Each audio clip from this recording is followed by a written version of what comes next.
My name is 𝗷𝗹𝗻𝗻, your ultimate guide to the most wonderful game in this world. Let's go.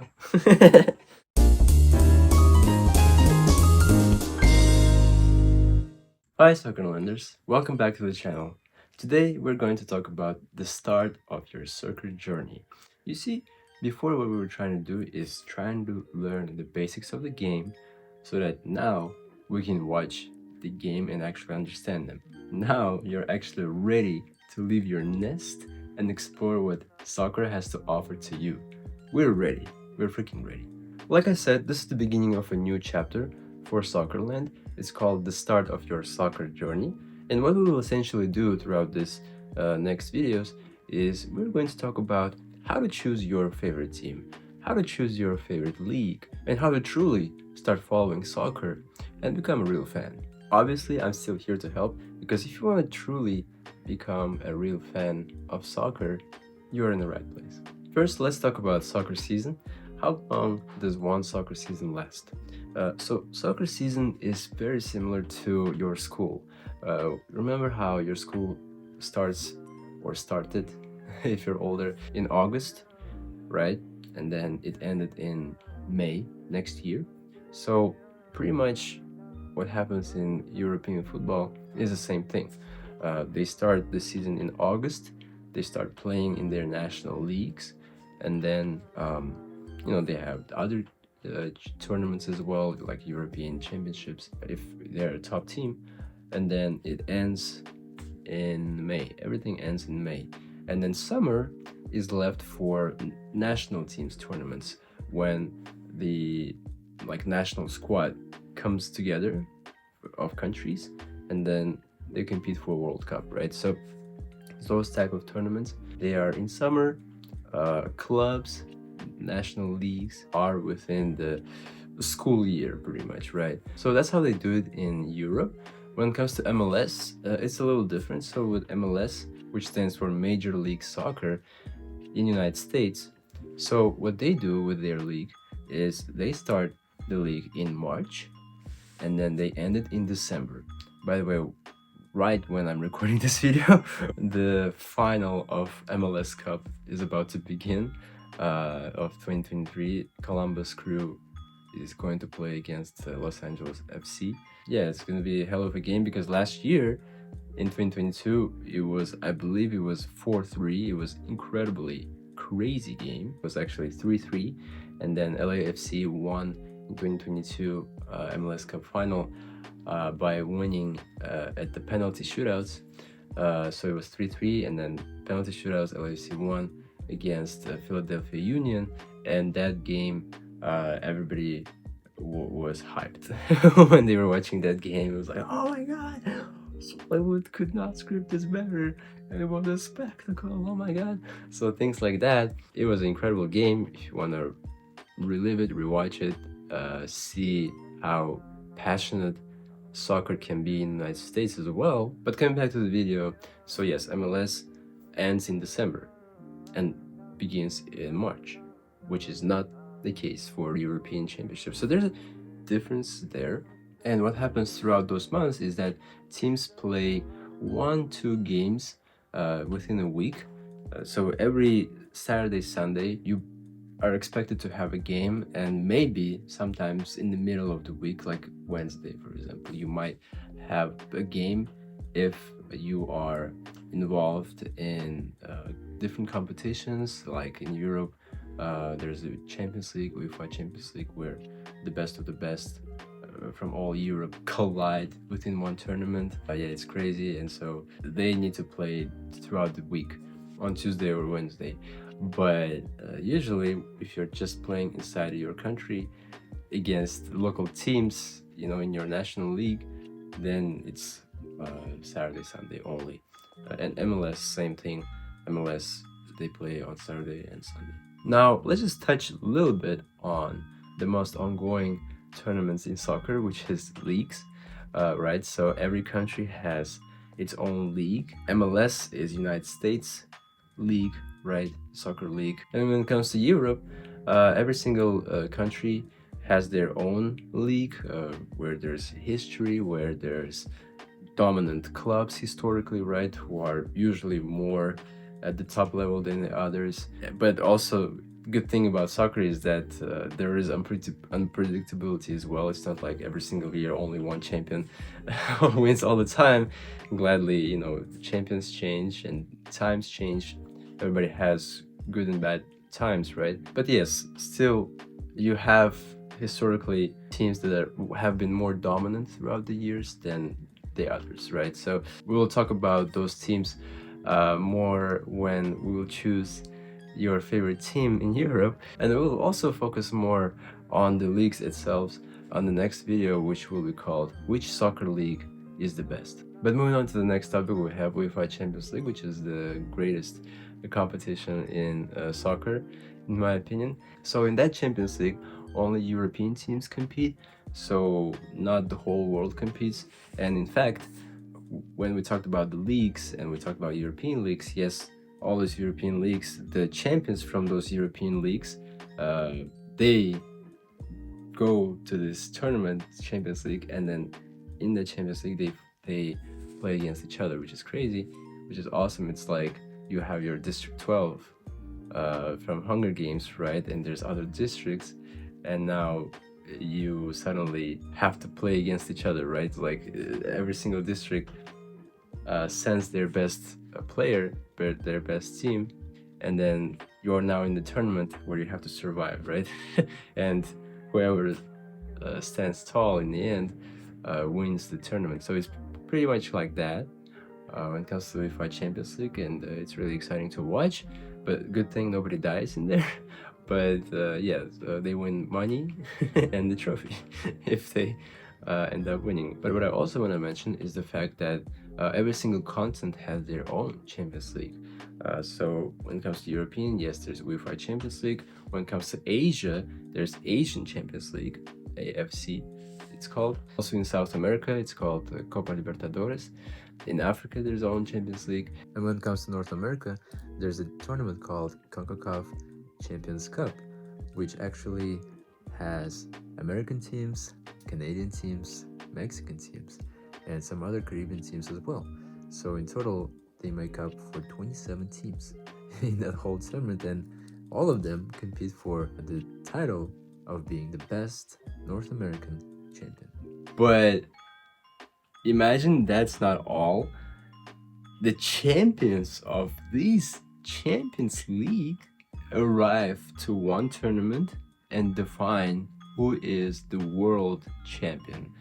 So that tournament happens usually in December, and it's a pretty small tournament because there's only 6-7 continents in the world. So every single continent's champion go to that tournament, and then they play against each other. And yeah, very small amount of games, because the level of soccer is vastly different across the continents. For example, Europe's soccer is much stronger than, for example, Africans' soccer, right? Usually it's not fair competition, but still, I still think it's a pretty cool concept. The fact that the soccer calendar works is impressive, and there's a lot of things to follow. You can follow national leagues of England, Italy, Germany, France, Spain, right? The top 5 countries. Then you can follow MLS. Then you can follow the Champions League of Europe, or you can follow MLS Champions League, right? If you wanted to go all nuts, you can even follow South American Champions League. You can follow Asian Champions League if you want to, right? So there's a lot of things that you can follow. You don't have to follow all of them, but you can follow, right? Mostly people follow Europe. That's why I talk about Europe so much.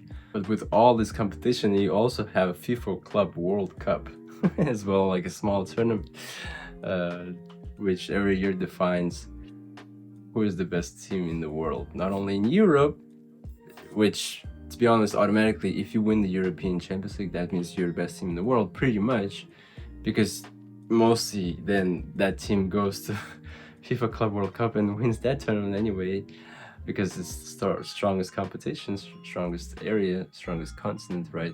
Europe. But still, I I think the way soccer is structured is pretty interesting, to be honest. There's a lot to follow, and the culture and the fans. It's all worth watching. And did I mention the best orgasmic tournament of them all, which happens only once in 4 years? FIFA World Cup, not FIFA Club World Cup, no, the original FIFA World Cup.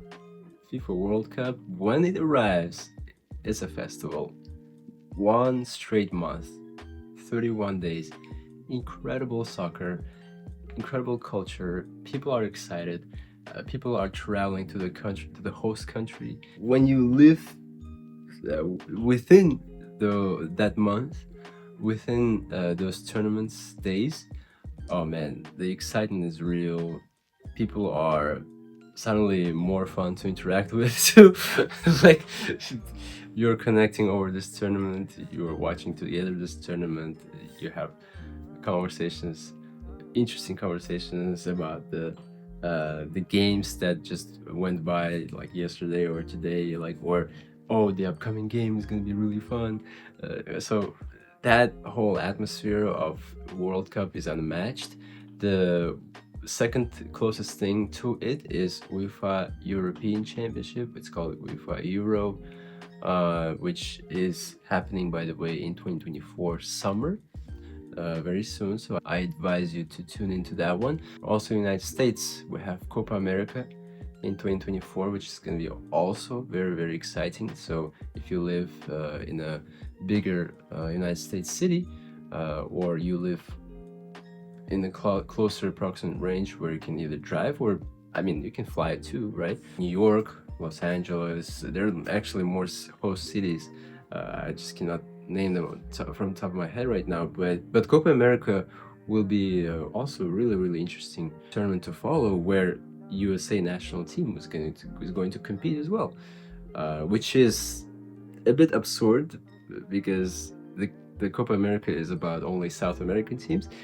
But this year in 2024, because we're gonna host World Cup in 2026, they are they are allowing us to sort of practice and play against stronger teams in South America, like Brazil and Argentina.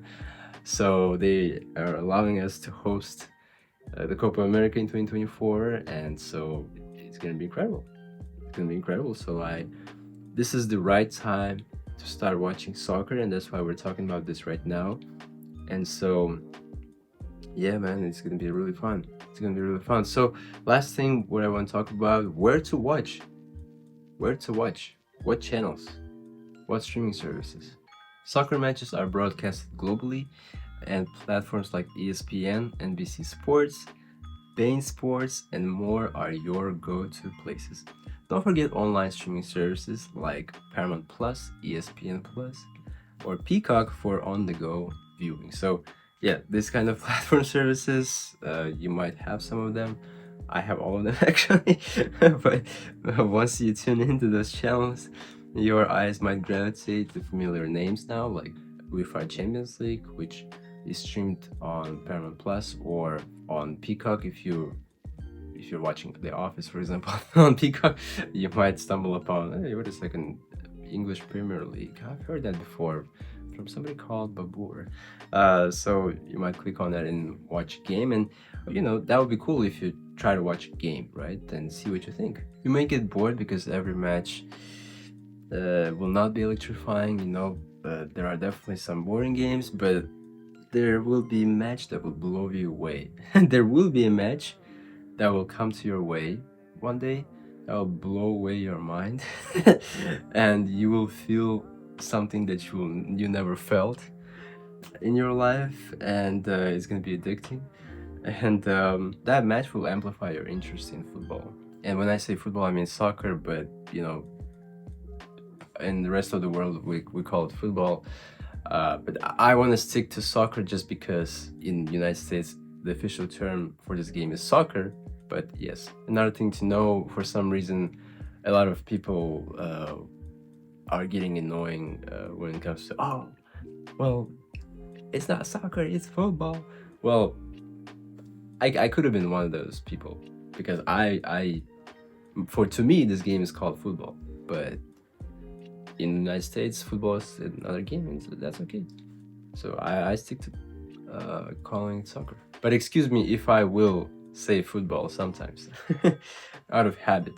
So slowly you will start liking a particular team because of either its gameplay or its players or even its history. So once you're hooked into the game, you might want to choose your favorite team. And choosing your favorite team in soccer is like choosing a wand in Ollivanders. You know, in Harry Potter's universe, it's really fun because your team will feel unique to you, right? And it will fit to your lifestyle and what you value. And like I mentioned in the beginning, we will have a couple of videos on this topic actually, and I cannot wait to talk about that with you guys. So if you like advice on how to choose your favorite team, follow this channel and click the bell to not miss out on those videos. About choosing your favorite team, we need to have one question before we actually decide on what team you want to follow. The question is, do you want to root for a top club or you want to root for an underdog? That's when we actually will figure out what kind of a person you are. So next videos will be super fun. Again, stay tuned. Comment below what you have in your mind, and I'll see you guys in the next videos. Bye bye. Like I said, this is the beginning of a new chapter, new era, if you will, for Music with Bob.